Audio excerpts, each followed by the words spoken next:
እንደሚታወቀው እንግዲህ ሰሙነ ሕማማት ከሰኞ ጀምሮ እያንዳንዱ ዕለት የየራሱ ስያሜ አለው።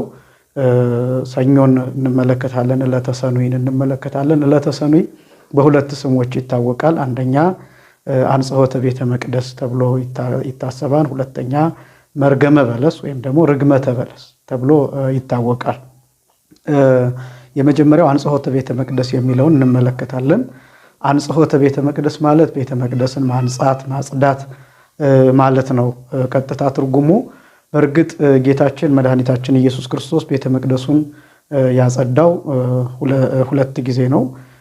የመጀመሪያው በጥንተ ስብከቱ ነው። ሁለተኛው ደግሞ በመጨረሻው በስብከቱ ፍጻሜ ከስቅለቱ አስቀድሞ የሆሳዕና ዕለት ነው ቤተ መቅደሱን ያጸዳው። ሁለቱም ታሪካቸው የተለያዩ ናቸው። በመጀመሪያው የሚሸጡትን የሚለውጡትን ሰዎች አይደለም ያባረረው፣ የሚሸጡትን የሚለውጡትን ርግቦቹን፣ በሬዎቹን፣ ወርቁን፣ ብሩን እነዚህን ነው ያስወጣው።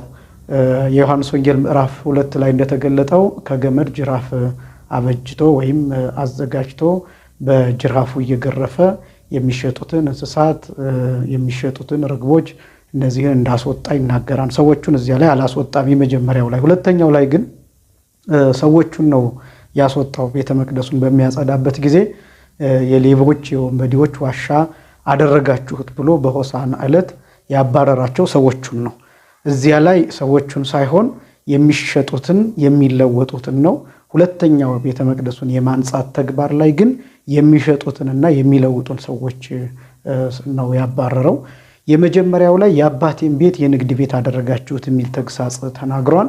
ሁለተኛው ላይ ግን የሌባ የወንበዴ ዋሻ አደረጋችሁት ብሎ ሌቦች ወንበዴዎች መሆናቸውን ገስጾ ነው ከቤተ መቅደሱ ያባረራቸው። ስለዚህ የመጀመሪያው የተከበራችሁ ክርስቲያኖች ማወቅ የሚገባን መጀመሪያ እግዚአብሔር በሌላ ያስተምረናል፣ በአካባቢያችን ያስተምረናል፣ በገንዘባችን ያስተምረናል፣ በስነ ፍጥረት ያስተምረናል። እኛ እምቢ ካልን አልመለስ ካልን ግን እግዚአብሔር እኛን በማስወገድ ይወስናል ማለት ነው። እግዚአብሔር ከመቅሰፍት ሁላችንንም ይጠብቀን። ስለዚህ እነዚህን ሁለት ነገሮችን ማሳየት የሚችል ነው። አንጽሖተ ቤተ መቅደስ ሲባል እንግዲህ ይሄ መጨረሻው ያልኩት በዕለተ ሆሳዕና የተፈጸመ ነው።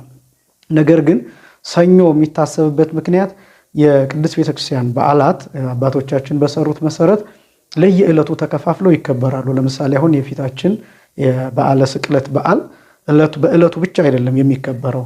ለምሳሌ ሰኞ ማዕዶት ተብሎ ይከበራል። ከዛ በኋላ ዓርብም ቤተክርስቲያን ተብሎ ይጠራል። ሐሙስም አዳም ሐሙስ እየተባለ ይጠራል። በተለያዩ ቀናት ተከፋፍሎ ይከበራል በዓሉና የፋሲካ በዓልም እንዲሁ 50 ቀን አጠቃላይ የትንሣኤ በዓል እየተከበረ እየተነገረ ይቆያል እና በዓላትን ከፋፍሎ በሌላ ጊዜ በሌላ ቀን ማሰብ የተለመደ ነው በቤተ ክርስቲያንና ስለዚህ አንጽሖተ ቤተ መቅደስ የተከናወነው በዕለተ ሆሳዕና ነው። ነገር ግን እኛ የምናስበው በጣም የተደራረበ በዓል ስለሆነ ሰኞ ቀን ነው የምናስበው። በዚህ ምክንያት ሰኞ አንጽሖተ ቤተ መቅደስ ተብሎ ይታወቃል። ስለዚህ አንጽሖተ ቤተ መቅደስ ማለት ቤተ መቅደሱን ማንጻት መቀደስ